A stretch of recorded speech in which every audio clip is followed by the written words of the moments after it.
Have you ever wondered what could push an entire nation to rise up against its monarchy, igniting a revolution that would alter the course of history? Let's delve into it. The French Revolution, one of history's most fascinating chapters, was not born out of a single event, but was the result of a perfect storm of crises and ideas. In the late 18th century, France was staggering under the weight of a deep financial crisis. Years of extravagant spending by the monarchy had left the nation's coffers empty. The 7 Years' War and the American Revolution had further drained the country's resources. The common people bore the brunt of this economic distress, facing high taxes and soaring food prices. Simultaneously, the social inequality in France was glaring. Society was divided into three estates. The first estate, the clergy, and the second estate, the nobility, enjoyed immense privileges while contributing little to the nation's revenue. The third estate, comprising the commoners, which was the vast majority of the population, was heavily taxed and disenfranchised. Amid this turmoil, the ideas of the Enlightenment began to permeate the French society. Thinkers like Voltaire, Rousseau, and Montesquieu questioned the divine right of kings and advocated for equality, liberty, and democracy. These ideas sparked a sense of injustice and resentment among the Third Estate, fueling their desire for change.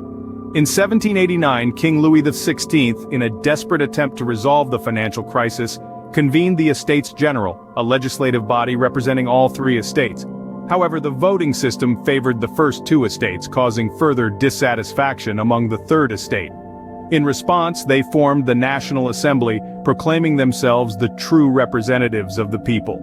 This marked a pivotal moment in the prelude to the French Revolution. The financial crisis, social inequality, and Enlightenment ideas had sown the seeds of revolution. The formation of the National Assembly watered those seeds, and the discontent among the commoners was ready to bloom into a full-fledged uprising.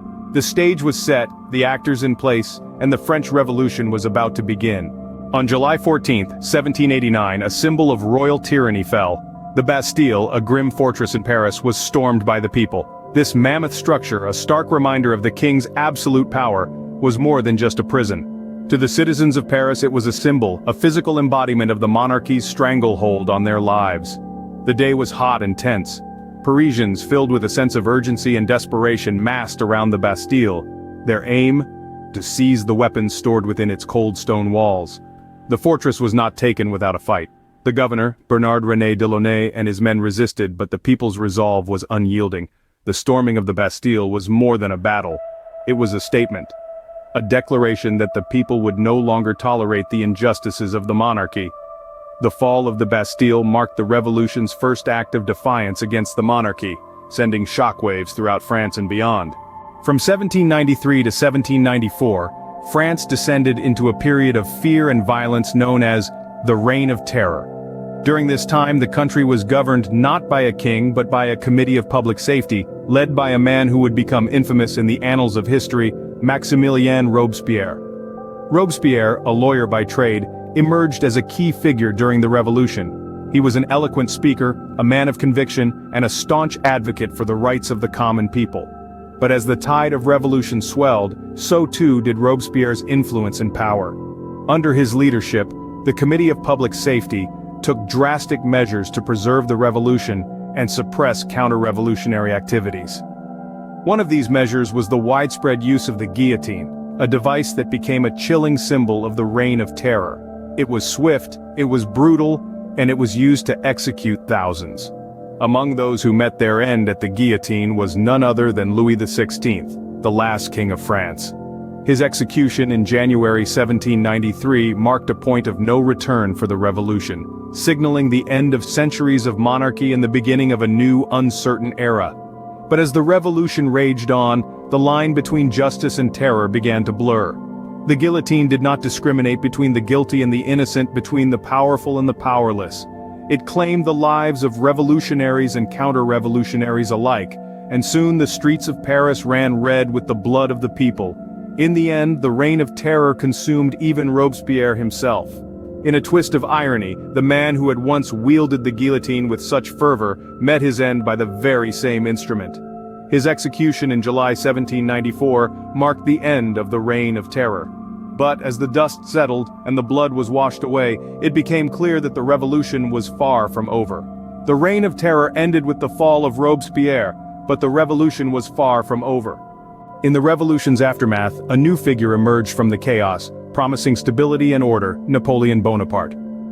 Born to a minor noble family on the island of Corsica, Napoleon Bonaparte was not a man of royal lineage or grand inheritance. Instead, he was a man of ambition, intelligence, and an unyielding will. His rise to power was as rapid as it was astounding. From the rank of artillery lieutenant in the French army, he ascended the ladder of power with a speed that left his contemporaries breathless. Following a series of successful campaigns and military victories, Napoleon seized political power in France in a coup d'état in 1799. He declared himself first consul of the French Republic, effectively making him the country's leader. Yet this was not the zenith of his ambitions. 5 years later, in a ceremony of unparalleled pomp and grandeur, Napoleon crowned himself Emperor of the French, signaling the end of the French Republic and the birth of a new empire. Napoleon's reign brought about significant changes to France and indeed the world. Perhaps most notable among these changes was the introduction of the Napoleonic Code. This civil law code swept away many of the revolutionary laws, replacing them with a unified legal system that granted equality of all male citizens before the law, secured the right to property, and introduced modern concepts of civil rights. Despite its flaws, the Napoleonic Code became the bedrock of civil law in many parts of the world. Under Napoleon, France also experienced economic stabilization, societal restructuring, and a cultural renaissance. Yet his rule was not without controversy. His expansionist policies ignited wars across Europe, leading to the loss of millions of lives. Napoleon's reign marked the end of the French Revolution, but its impact was far-reaching and enduring. His ambition and the changes he implemented would forever alter the course of history, leaving a legacy that continues to be felt to this day. But what was the French Revolution's true legacy?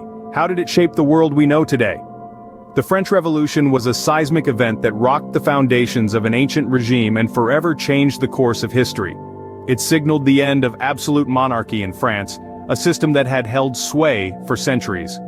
The revolution introduced the world to a new concept: that the people had the power to overthrow a tyrannical regime and establish a government that served their interests. This paradigm shift was monumental, and created waves that reverberated around the globe. As the revolution unfolded, so did the rise of secularism. The church, which had held significant influence over French society, was stripped of its power and property. This marked a significant shift towards the separation of church and state, a concept that has been adopted by many nations in the centuries since. The French Revolution laid the groundwork for secular societies, where religion is a private affair and does not interfere with the workings of the state. Perhaps one of the most potent legacies of the French Revolution was the spread of nationalism. The revolutionaries were driven by a deep love for their country and a desire to see it prosper.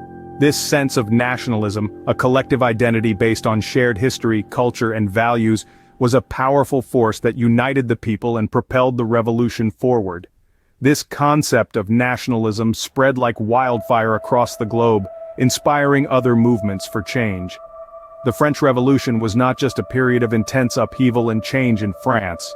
Its effects were felt far beyond the country's borders. It inspired other revolutions, most notably the Haitian Revolution, which led to the first successful slave revolt in history.